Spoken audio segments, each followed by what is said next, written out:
Oh, so when you run a lot in the NFL, it's okay, but when I run away from my problems, I get criticized.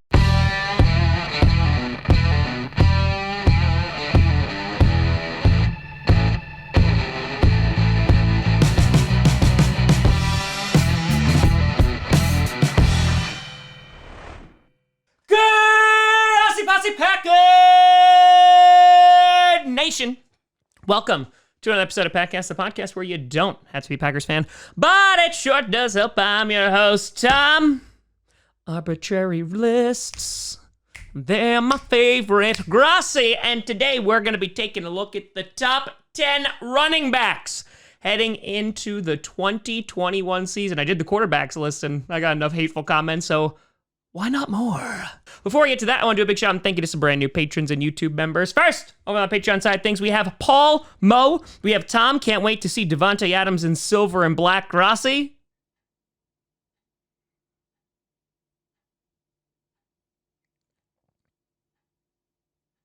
No. Kevin Grace and Boto Winter. A big shout out and thank you to all of you. And on the YouTube side of things, we have It's Ya Boy John, Little Kev, and Eric Thompson. A big shout out and thank you to you all. So yeah, heading into the 2021 season, we took a look at QBs. Today we're going to look at running backs, and sometime in the near future, we'll take a look at wide receivers. Before I get started, though, I want to set the parameters as to how I came about with this list. So it's looking at their past few seasons, how they've been able to do. A guy like Jonathan Taylor, I was actually really tempted to put at 10 because he put together an amazing rookie season, but I'd like to see him do that at least one more time before he makes the top 10 list. And a guy like J.K. Dobbins, for example, I think is going to be phenomenal this year. But this is not necessarily a prediction. This is more of who do I think is the best running back heading into this next season. Who will do the best?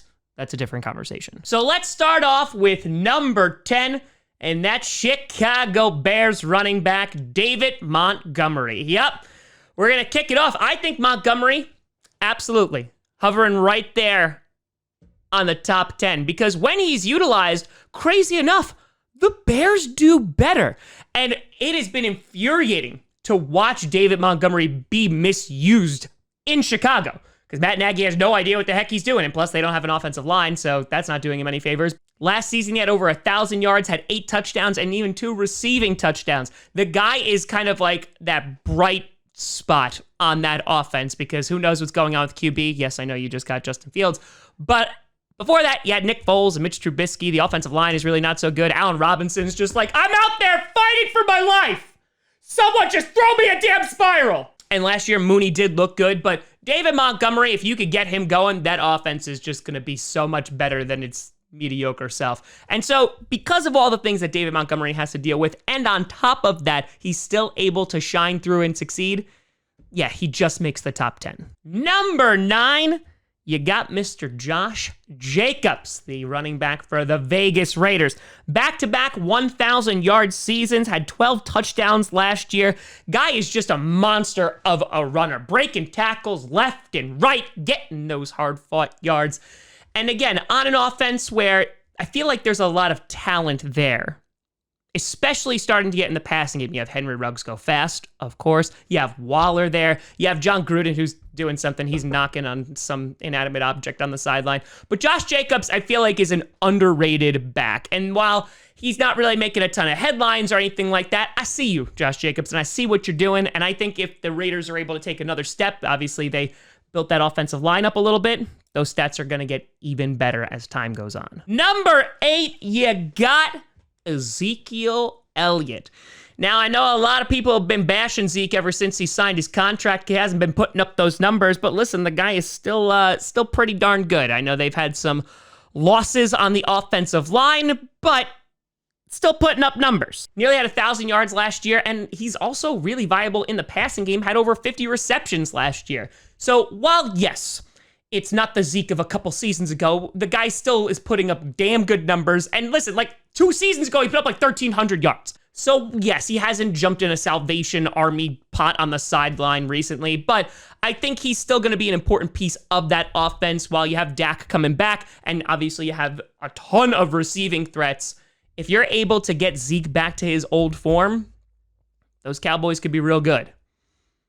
They've also said that since the 90s, so I won't hold my breath. Number 7, A guy who I think is criminally low on my own list, and it was really hard to put him down this low, but it was just because it's recency bias and he was injured, and that's Saquon Barkley. And I'm going to get this right out of the way. If he is healthy, he's a top 5 back, arguably a top 3 back, because the guy is phenomenal. Not only in terms of the workload, but obviously in the passing game as well. Taking a look at some of his stats in 2018 and 2019, over 2,400 yards, 17 touchdowns, and had over 1,000 receiving yards with another half dozen touchdowns. Saquon Barkley is a monster, trying to fight behind a terrible offensive line and an offense that has been anemic. The Giants have decided to add some weapons to their offense, so it could be better. Though they didn't add any more people for the offensive line, it could be better. If he's able to stay healthy, yes, I guarantee you, he's going to be a lot higher on this list next year. Number 6, you got Alvin Kamara. That's right. The can-do-it-all running back who literally does do it all and also scores 6 touchdowns against the Vikings. So, yeah, you know he was going to make this list. Oh, I just realized he's number 6. Happy little accident. Workhorse of that offense, he's a dual threat similar to a Christian McCaffrey-like kind of running back. Had 6 receiving touchdowns in the past 2 years. On top of that, he's had 21 rushing touchdowns and over 1,800 yards in the past 2 seasons. While he has had some injuries, when he's on the field, he is that consistent presence who can always just break one off. I mean, he did that in Sunday Night Football against the Packers. The Packers had no answers for Alvin Kamara. And so Kamara, I think, with Drew Brees gone, is going to have an even better season this year. And if he's able to stay healthy, again, I don't see why he's not going to be around the top 5. With number 5, and that is Browns running back Nick Chubb. And you can make the argument that he could be even higher. Nick Chubb, these past 2 seasons, has been phenomenal. And that's even with Kareem Hunt last season getting some share of the workload. And he's still putting up ridiculous numbers. Over 1,000 yards, 12 touchdowns on the ground. He's a bulldozer. He's a 3-down back. He can break one off for a 70-yard run, and he was one of the major reasons why the Browns were so ridiculously successful last year. And honestly, they probably had the best backfield duo in the league with Hunt and Chubb. And throw on top of that Baker Mayfield looked really good last year, and he has plenty of receiving threats if OBJ comes back. This is one of the reasons why I think the Browns are going to be a really good football team this year. Number 4, you got Aaron Jones of the Green Bay Packers. And listen, he just gets above Nick Chubb, and that's only because he's a little bit more of a receiving threat. Because Aaron Jones, for the past 4 years, honestly, but the past 2 specifically, has been phenomenal. 2,186 yards over the past 2 seasons, 25 rushing touchdowns, 96 receptions for over 820 yards, and an additional 5 receiving touchdowns. Yeah, he could do it all. Literally all. He got signed to a big extension this past offseason. Now, while Jamal Williams is left to go to the Lions, I will miss you, J Swag Daddy. You have A.J. Dillon, who's going to be in there, who could be seen potentially as a goal line back. But yeah, this is like a thunder and lightning duo, and I am all about it and ready for them to absolutely destroy defenses. Number 3. This pains me. You got Vikings running back Dalvin Cook. Now, last year, I remember this. I put Aaron Jones above Dalvin Cook, and I think rightfully so, because Aaron Jones had a phenomenal year. He had like 16 rushing touchdowns. However, Dalvin Cook, for the past couple seasons, has just been money. Behind a bad offensive line, and even if Kirk Cousins is only throwing 8 passes or is throwing them backwards, Dalvin Cook is almost always successful. He has been responsible for single-handedly beating the Green Bay Packers. The past 2 seasons, nearly 2,700 yards, 29 rushing touchdowns, 117 receptions, 880 yards. The fact that he can do all of this behind the Vikings offense, which has been trying to find its identity and might now be shifting into a high-flying offense because you got Justin Jefferson, you got Adam Thielen, you still have Kirk Cousins, unfortunately. Dalvin Cook is a threat in the run game, in the pass game, and he's an all-around great player. And so while I would love to just put him down into the bog of eternal stench, yeah, he's a top 3 running back. Number 2, you got Christian McCaffrey. I know he was hurt last year, but I don't want that to cloud anybody's judgment. CMC is arguably the best all-around running back in the NFL because he can do it all. In 2018 and 2019, had over 1,000 yards rushing for each of them. And in 2019, had over 1,000 receiving yards. Guy is honestly phenomenal. I'm very curious to see what the Panthers look like this year with Sam Darnold behind center. They have some receiving threats to throw to with DJ Moore and Robbie Anderson. So yeah, CMC, if healthy, phenomenal. I drafted him first last year in fantasy. Not phenomenal. And finally, number one should come as no surprise, and that is Mr. Derrick Henry.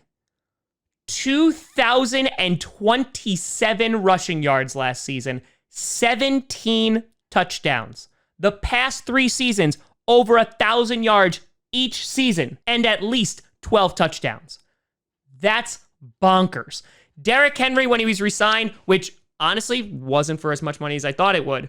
People are always saying like, oh, you don't pay running backs, he's going to decline. And then he goes and he does this and has the kind of season he did last year. Derrick Henry, until he stops freaking launching people into the stratosphere with a stiff arm and putting up these kind of numbers, he ain't going to be unseated as the best running back in the NFL. But let me know what you think down in the comments below. Do you think there should have been other guys on this list like, Lamar Jackson? Or you think some guys shouldn't have made the list or should be higher or lower? Let me know what you think. You can always find me at TomGrossiComedy.com or at TomGrossiComedy at all social media, see down below. Check out podcasts on SoundCloud, iTunes, Google Play Music, Spotify, and of course YouTube. And a big shout and thank you to all the patrons over at patreon.com/TomGrossiComedy and the YouTube members. Thank you so much for watching. I'm Tom Grossi. And as always, go Pack Go.